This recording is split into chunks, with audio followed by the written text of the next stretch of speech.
Pronto, gente, aqui do segundo ano. Hoje nós vamos dar continuidade ao estudo da termodinâmica, que já havia falado na aula passada. Aí só revisando aqui, o conceito de termodinâmica, ela se ocupou no início da transformação entre calor e trabalho. Por que eu digo no início? Porque hoje em dia, até uma bomba atômica, até o estudo das máquinas, até o movimento do universo em expansão tem a ver com termodinâmica. Mas em sala de aula a gente fica com esse conceito aqui, certo? Transformação entre calor e trabalho, ou seja, o calor gerando movimento. Olha aqui como está a figura. Essa é a teoria que a gente tem aqui como exemplo. Esqueça aqui o gráfico, certo? O gráfico a gente fala depois, mas eu tenho aqui algo que tem calor gerando movimento para alguma aplicação. Até eu tenho um exemplo de uma máquina térmica. A primeira máquina térmica construída foi a máquina de Heron, certo? Que está aí. O fogo embaixo do recipiente esquenta a água que ferve gerando vapor. Esse vapor sai por 2 orifícios, fazendo ele girar. Olha só a máquina de Heron girando. Heron de Alexandria. Então, é algo que se começou a verificar, o homem começou para variar, lá na Grécia, bem antes de Cristo. Certo? Então, 80 anos antes de Cristo, eu acho. A época que Heron viveu. Você dá uma pesquisada aí sobre Heron de Alexandria, você vai verificar. Só que na época os homens estavam mais preocupados com a guerra do que o desenvolvimento tecnológico, e ainda não tinha tanto desenvolvimento assim, até porque não tinha um intercâmbio maior entre as ciências, então isso não se desenvolveu tanto. Foi a descoberta da máquina a vapor que propiciou a Revolução Industrial, que por sua vez desencadeou profundas transformações no mundo, promoveu uma rápida evolução tecnológica, modificou as relações dos conceitos socioeconômicos e comerciais, transformou a sociedade, mudou o comportamento, aumentando a produtividade da indústria e do campo. A máquina a vapor veio a substituir a tração animal, mas também assumiu o trabalho do homem e substituiu o trabalho artesanal pelo assalariado. O símbolo maior, quando eu falo em máquina térmica, a gente lembra logo da Maria Fumaça, né? Mas a máquina térmica é tudo aquilo capaz de gerar movimento a partir do calor. E essa coisa da máquina térmica impulsionou a Revolução Industrial, que é um dos marcos muito fortes da humanidade. A humanidade era uma antes da Revolução Industrial e depois saiu outra. Por quê? Mudou o conceito de trabalho, por exemplo. Agora você tem que ter leis trabalhistas, porque tem gente trabalhando até morrer. Acabou aquela coisa do pequeno produtor. Hoje em dia até tem novamente, até tenta, mas o pequeno produtor geralmente ele é engolido pelas multinacionais. Na época aí ele foi engolido por quem fabricava muito. O cara que fazia uma, duas coisas artesanais perdeu com uma fábrica que produzia 500 por dia. Você já tinha linha de produção. Aí foi a partir daí que veio nos estudos, por exemplo, de Freud. Sabe o que é que Freud tem a ver com isso? Porque o homem começou a ter problemas psicológicos relacionados ao trabalho, trabalhava demais. O homem começou a querer ser pago, então veio o desenvolvimento daquela coisa de Karl Marx, do mais-valia, leiam sobre isso também, não que eu queira ser esquerdista, mas só para ver o momento histórico. Foi daí que houve um grande desenvolvimento do capitalismo, que é o nosso sistema atual aqui no Brasil. O homem saiu do campo para as cidades, embora a produtividade do campo, como ele diga aí, tenha aumentado também. Começou a se concentrar em grandes metrópoles. Então você vê que houve desenvolvimento de vários países. Propiciou 2 guerras. Certo? Foi a partir da Revolução Industrial que houve alguns conceitos que propiciaram 2 guerras. Não estou dizendo que a Revolução Industrial originou as guerras. Mas se você for olhar, ela, com o avanço de várias tecnologias, houve um avanço também no quesito armamentista. E por aí vai, certo, pessoal? Aí vocês veem isso em história. Você vê que é um assunto interdisciplinar. Então, os grandes nomes históricos, inclusive alguns deles, a gente já falou aqui em sala de aula. Carnot, a gente vai falar aqui no final. Clapeyron e Clausius, vocês vão ver muito em aulas de química. Certo? Clapeyron é a equação dos gases ideais. Joule, a gente vê que é a unidade de energia e de calor. Kelvin é uma daquelas escalas termométricas. A primeira lei da termodinâmica ela trata justamente das transformações entre a energia de forma bem básica. Eu tenho aqui o calor se transformando em energia interna e trabalho. Ou seja, o calor ele vai ser transformado em trabalho. O calor recebido por um sistema é igual à soma dessas duas grandezas.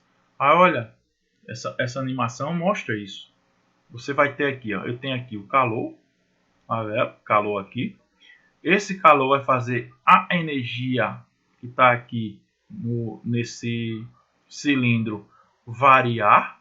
Ó, vai ter uma variação de energia. E essa variação de energia, já que essas partículas vão começar a se mover, vai gerar um movimento aqui para cima, como vocês estão vendo do êmbolo. Êmbolo é a parte móvel, certo? A parte móvel é essa aqui, está se movendo para cima. Então está gerando um trabalho.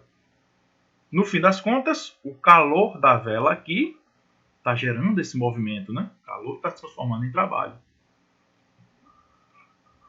Olha, outra máquina aí já bem mais complexa. Mas tudo resume assim, o calor se transformando em trabalho. Calor se transformando em trabalho, certo? Então vamos lá para os primeiros exercícios dessa aula. Figura abaixo representa a panela de pressão. Relacionando a panela de pressão com a primeira lei da termodinâmica, primeira lei que a gente acabou de ver. O calor se transforma em variação de energia interna mais trabalho. Para cima da válvula de segurança, quando dá saída de vapor, corresponde a que grandeza? Calor, trabalho e energia interna. Energia cinética não está aqui sendo discutida, certo, pessoal? Acho que veio só para completar aqui as opções. Então, A, B ou C. Como eu tenho aqui a palavra-chave dessa questão, deslocamento, movimento. Deslocamento, movimento corresponde a que grandeza, pessoal? Quando o calor gera um movimento, eu tenho um trabalho. Então, resposta correta, a letra B de Boston, Boston nos Estados Unidos, certo, pessoal? Para ficar bem claro. Uma outra questão. Ao receber uma quantidade de calor, cadê a questão? Foi embora, voltou. Uma quantidade de calor de 50 joules, um gás realiza um trabalho igual a 12 joules. Qual a variação de energia interna do sistema? Vamos lá, pessoal. Q é igual a ΔU mais trabalho. O Q é 50, já está dizendo ali, pessoal. E o trabalho é 12, ele quer o ΔU, ele quer a variação de energia interna. Geralmente esse tipo de exercício é uma soma ou subtração, vai ser algo bem besta, certo, pessoal? O 12 aqui está somando, passa para lá subtraindo. Então, o 12 está somando, quando passa pelo sinal de igual, você sabe que muda a operação, então a soma fica 50 menos 12. Aqui eu já mudei de lado para ficar mais fácil, então isso aqui fica 38, não é isso, pessoal? 38 joules, certo? Respondida a questão. Transformações gasosas, vocês vão ver muito isso em química, que o gás ele pode sofrer algumas transformações. E por que a gente está estudando gás, professor? Porque é a partir do gás que você tem a geração de movimento, como a gente está vendo aí. Então, aqui eu tenho dois exemplos, processo adiabático e isobárico, a gente vai ver o que é isso agora. Transformações adiabáticas, parece um nome estranho, certo? Parece um nome maldito, né? Adiabático, que coisa mais adiabática, diabólica, não é? Certo? Adiabática quer dizer simplesmente que não há transferência de energia sobre a forma de calor. Quando a gente vai estudando isso na fórmula da termodinâmica, o Q vai ser igual a zero. Transformação adiabática, certo? Simplesmente. É quando você tem um gás saindo de dentro do recipiente de spray, por exemplo, você está tendo aí uma transformação adiabática. Transformação isotérmica, olha o nome já está dizendo isotérmica, a temperatura é a mesma, temperatura constante, certo? Não há variação de energia interna, o que é óbvio. Então, relacionando de novo com a primeira lei, o ΔU aqui é que vai ser zero, certo? Quando a transformação for isotérmica, quando você enche uma bola de futebol, por exemplo, bola de futebol, de vôlei, de basquete, seja lá, quando está enchendo, está havendo uma transformação. A bola está aquecendo por conta disso? Ou está esfriando? Não, né? Então, transformação isotérmica. Transformação isobárica é quando a pressão é constante. Esse bar aqui vem de pressão, lembram lá do primeiro ano? Então, isobárica. Ocorre a pressão constante. Ocorre no aquecimento ou esfriamento, né? Arrefecimento e esfriamento de um líquido em sistema aberto. Esse tubo aqui, ó, que não mostra a foto toda, está aberto aqui. É a pressão constante. que é a nossa pressão atmosférica. Então, o aquecimento desse líquido aí, nesse instante, é uma transformação isobárica. A pressão é a mesma. Geralmente é quando ocorre aberto. Por exemplo, o que é uma panela de pressão? É quando você coloca a tampa, né, na panela. Se você tirar a tampa da panela de pressão, deixou de ser panela de pressão. Porque a pressão ali é a mesma. Não vai aumentar a pressão. Vai ser a pressão atmosférica. Transformação isocórica, também chamada de isométrica ou isovolumétrica. É aquela que o volume é constante. Há uma transformação e o volume não muda. Então, quando o volume de um sistema é constante, é o trabalho, lembram das leis de termodinâmica relacionando aqui? É o trabalho que vai ser zero. Por quê? Se o volume é constante, gente, eu não vou nem olhar aqui para esse exemplo que está aqui, que vocês estão lendo. Mas lembram do cilindro da primeira imagem? O cilindro tem uma parte móvel, né, que é essa tampa aqui que sobe e desce. Essa tampa aqui nem vai subir nem vai descer, então não vai ter trabalho quando a transformação é isocórica. Então a transformação isocórica é a que menos interessa para a termodinâmica, porque a termodinâmica quer transformar o calor em movimento. Se não tem variação de volume, não tem trabalho. Então está aqui tudo isso que eu falei. Quando ocorre a pressão constante, ΔU diferente de zero, isométrica ou isovolumétrica, o trabalho é igual a zero. Transformação isotérmica, o ΔU é igual a zero. E a transformação adiabática não tem calor, o ΔU é igual a menos W. Certo? Pode usar isso em uma questão ou outra quando ele falar. A primeira lei de termodinâmica diz respeito a quê, gente? A primeira lei de termodinâmica é essa aqui, né? Q é igual a ΔU mais W. Calor gera variação de energia interna e trabalho. O que é que essa lei está mostrando aqui? Que o calor se transforma em trabalho. Que um tipo de energia se transforma em outro. Que a energia se transforma. Ou seja, ela é conservada. Letra B de novo. Máquinas térmicas. A gente tem que entender máquina térmica para entender a segunda lei da termodinâmica. Uma máquina térmica não é aquela que trabalha com temperatura, certo, pessoal? Então não é uma geladeira, não é um ferro de passar roupa, não é um secador de cabelo. Esqueça isso. Máquina térmica é aquela que gera um movimento a partir do calor. A gente está estudando termodinâmica? Não é o calor gerando movimento? Então a máquina térmica ela tem que gerar movimento. Olha aqui, essa máquina está gerando movimento a partir do calor. Calor aqui, ó.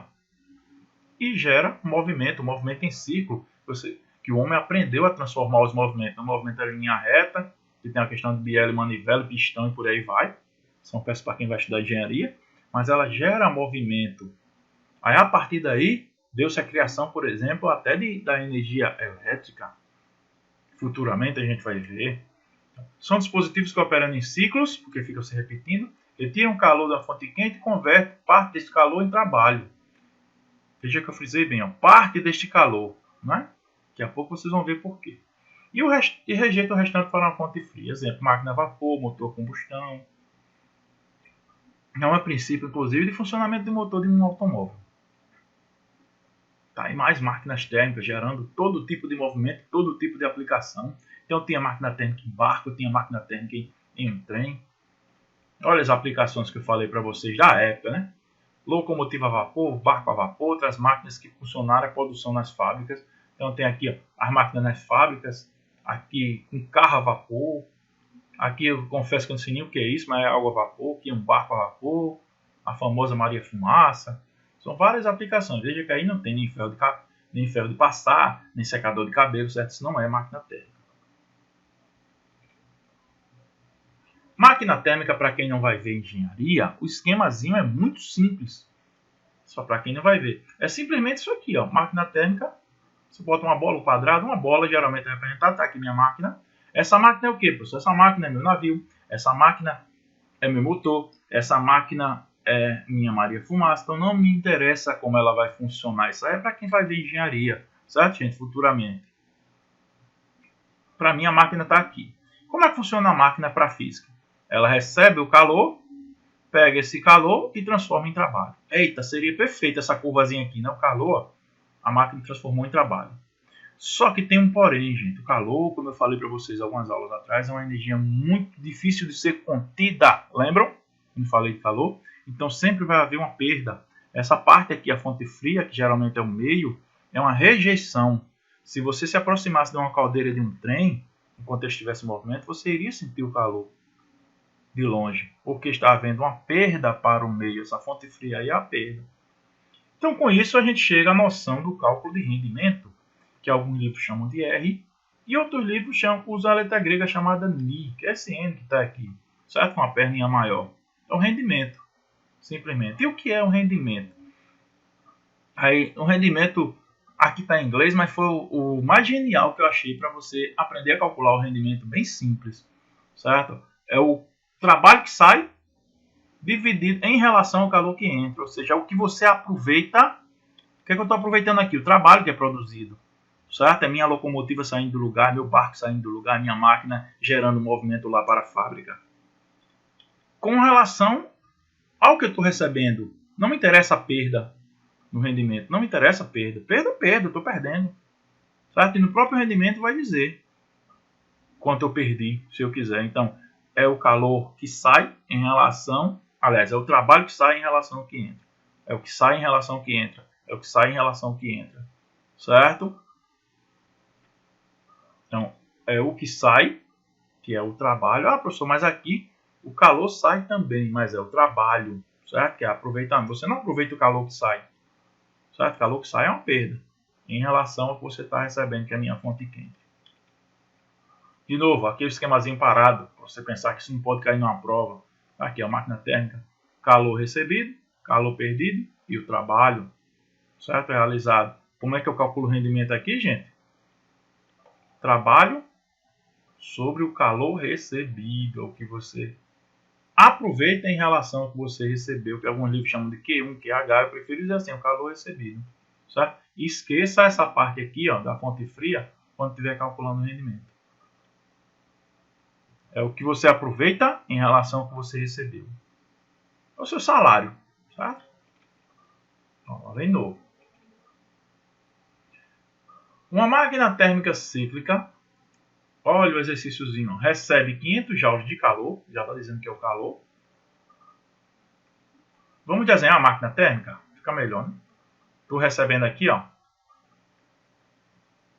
500 joules, tá? Aqui minha máquina, como eu disse a vocês, não precisa saber desenhar. E realiza um trabalho de 3.500 joules. Vou botar aqui para baixo, certo, gente? 3.500 joules. Calculo o rendimento dessa máquina térmica. Veja que eu não preciso saber quanto perdeu. Eu até posso calcular se eu quiser. Não é 500, é 5.000. Desculpa, gente. Posso até calcular. 5.000 menos 3.500, eu sei quanto é que está perdendo aqui. Certo? Mas eu não preciso. O que ele está perguntando é o rendimento. E rendimento, que N feio da molesta. Agora sim. Rendimento, que é o NI, é o que você usou, 3.500, em relação ao que você recebeu. 5.000. Corta 0 por 0, 0 por 0. 35 por 50 pode, professor, dividir? Pode. Vamos dividir. Vamos simplificar por 5. 35 por 5 dá 7. Não é isso? 35 dividido por 5 dá 7. E 50 por 5 dá 10. 7 sobre 10, isso aqui dá 7. Eu ia colocar logo em porcentagem, certo? Aqui para você. Não vou colocar mais fácil. Isso aqui fica 0,7. Não é isso? Em porcentagem, o 1 é 100. Então isso aqui, ó. E é só você aumentar mais um zero. Só aumentar mais um zero aqui fica 70 sobre 100. Ou seja, 70%. Certo? Só 0,7 é a mesma coisa que 70% de aproveitamento. Então há uma perda aí de 30% da energia. E a segunda lei da termodinâmica vem justamente para tratar desse rendimento. Por isso que a gente tem que entender o que é a máquina térmica. O calor passa espontaneamente do corpo de maior temperatura para o corpo de menor temperatura. Isso a gente já sabia, né? Mais quente para o mais frio. Porém, o processo inverso é improvável ou praticamente impossível. De forma natural, certo, gente? De forma natural isso não acontece. É impossível construir um dispositivo que, operando ciclicamente, retire calor de uma fonte térmica e o converta integralmente em trabalho. Então, a palavra que está aqui, que deve ser destacada, é integralmente, completamente. É impossível, certo? Você pegar o calor e transformar ele completamente em trabalho. Não pode. O rendimento de uma máquina nunca será 100%, sabe, gente?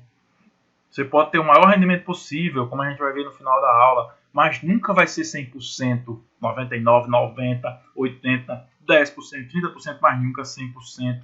Não existe máquina térmica perfeita, certo? Essa é a segunda lei da termodinâmica, resumindo. É o conceito de Kelvin Planck. Olha o exercíciozinho aqui. Um jornal noticia, o professor está errado, não é notícia não, noticia, do verbo noticiar, da notícia. Noticia que um inventor excêntrico e desconhecido está anunciando um motor térmico que opera segundo um novo ciclo, no qual a totalidade, olha aí, a totalidade do calor extraído de uma fonte é transformada em trabalho. Palavrinha aqui, ó. Todo o calor, a totalidade. O jornal também informa que a comunidade científica recebeu com ceticismo. O que é ceticismo? Desconfiança. Certo? Eu não acredito nisso. Essa notícia, uma vez que a existência de tal mecanismo violaria uma lei física bem estabelecida. É uma lei da física. Não é uma teoria. Que lei física estaria frontalmente violada caso o motor anunciado funcionasse de fato com o desempenho divulgado. Ou seja, ele está dizendo que o motor pega todo o calor e transforma em trabalho. Ou seja, ele está dizendo que o rendimento é 100%. Pode existir máquina térmica com rendimento de 100%, gente? Foi o que a gente acabou de ver na aula. Não. Então, ele está desobedecendo a segunda lei. Oh! Cadê a borrachinha? A segunda lei. Eu falei uma coisa e marquei outra, certo? A caneta aqui. A resposta aqui é a segunda lei. Se fosse Enem, eu teria perdido a questão. Mas está aqui. Ó. Segunda lei da termodinâmica. Não existe máquina térmica perfeita que transforme o calor em trabalho 100%. Então, a resposta correta é a letra C de seremos aprovados. E C de se fosse Enem, eu tinha perdido a questão que eu rasurei. A máquina frigorífica ela trabalha de uma forma diferente. Você pensou aí, a geladeira, professor, não congela tudo? Ela pega o trabalho do motor, que não é de forma natural, certo? E inverte. Tem a fonte fria e joga calor para a fonte quente. Então, são dispositivos que transferem calor de uma fonte fria para uma fonte quente às custas de um trabalho, certo? Então, é nada natural. Tira a geladeira da tomada, ela vai funcionar? Não. Tá aí na geladeira, pode ser um freezer também. E por último, lembra daquele nome Carnot, que eu falei para vocês? E lembra que eu disse que um rendimento jamais pode ser 100%? Então, Carnot, ele criou um ciclo, veja, não é uma máquina. Embora a gente diz assim, máquina de Carnot, isso pode ser aplicado em qualquer ciclo. Existem outros ciclos, certo? De automotivos. Aí, como eu disse, para quem vai para uma termodinâmica mais avançada, que você pode estudar depois. A nível de ensino médio, a gente estuda o ciclo de Carnot por quê? Quando a máquina térmica realiza um trabalho, grande parte da energia não é aproveitada, a gente já viu. Logo, o rendimento é baixo. Pensando nisso, Carnot idealizou um ciclo onde o rendimento seria o máximo. Isso quer dizer que a máquina de Carnot, qualquer máquina que você aplique o ciclo de Carnot para trabalhar, ele vai ter o maior rendimento possível. Não existe outra máquina com rendimento maior do que o ciclo de Carnot. Então, se você adapta um motor, se você adapta uma locomotiva, um barco, para trabalhar segundo o ciclo de Carnot, ele vai ter o maior rendimento possível. Aí isso aí era com o pessoal da engenharia da época. Certo? O ciclo de Carnot é constituído por duas transformações isotérmicas, que tem um exemplo de um ciclo, né? O bicho está circulando aqui de acordo com o movimento, mas isoterma você deve ter visto em química, são essas linhas paralelas aqui, onde a temperatura é constante. Então, eu tenho essa primeira linha aqui, e essa segunda, das transformações isotérmicas, quando ele vai aqui, ó, do ponto 3 até o ponto 4, ó, do 3 até o 4 é uma isoterma, e do ponto 1 até o ponto 2 também. E duas adiabáticas, são essas duas que fecham esse ciclo, né? Você sabe que ciclo é uma transformação, cadê meu lápis? Está aqui. Transformação fechada, as transformações adiabáticas estão aqui, ó, a primeira e a última aqui. Então isso você fecha o ciclo de Carnot e forma algo parecido com a pipa meio envergada ali. Você vai ver muito esse ciclo futuramente. Com isso, a gente encerra essa aula de hoje sobre termodinâmica. E a gente encerra também, inclusive, o assunto de termodinâmica, certo, gente? Até a próxima aula.